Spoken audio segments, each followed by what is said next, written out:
I want to stick with today's vote on the online sales tax. Now, a big question here in Silicon Valley is how it could impact various e-commerce sites. Now, under the current law, states can only collect sales tax from retailers that have a physical presence in that state. Proponents of the bill say it levels the playing field between brick and mortar stores and their online rivals. Opponents say it will hinder competition, hurt small businesses, and complicate tax rules. We are joined now by one of the opponents of the bill, Szabo, Policy Counsel of NetChoice, an online commerce association whose members include Yahoo, AOL, eBay, and Overstock.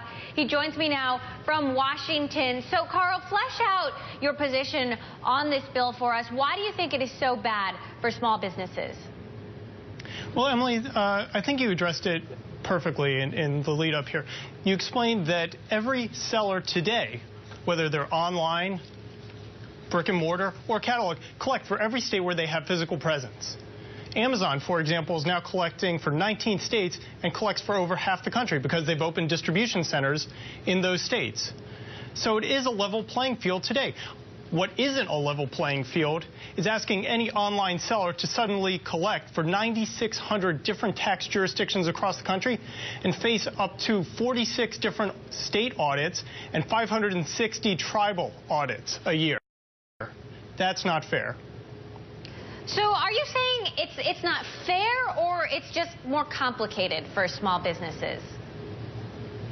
Well, it's both unfair and complicated. So one of the things that's tried to be addressed over the past decade when looking at this issue is to create simplifications of the tax codes in the states when they want to require an out-of-state seller to collect.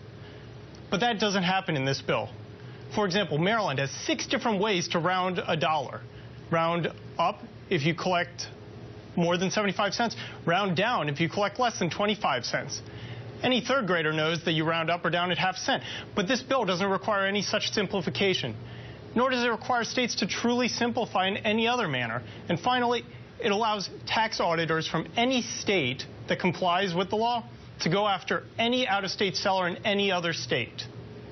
And the now, eBay and Amazon, Carl, eBay and Amazon are on opposite sides of this bill. Can you explain why that is?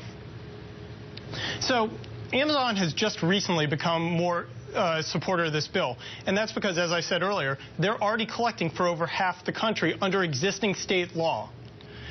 And as they continue to expand distribution centers and move closer to same-day delivery across the country, their requirements to collect are only going to increase. Well, if a law comes along that puts new burdens on their competitors, that's something that maybe they can get behind. eBay, on the other hand, doesn't actually do sales itself primarily. It's mostly sellers through eBay. And that's who eBay is trying to protect. And that's why eBay is against this bill. All right, Szabo, Policy Counsel of NetChoice, thanks so much for joining us today on Bloomberg West. We will, of course, keep following this bill and see how it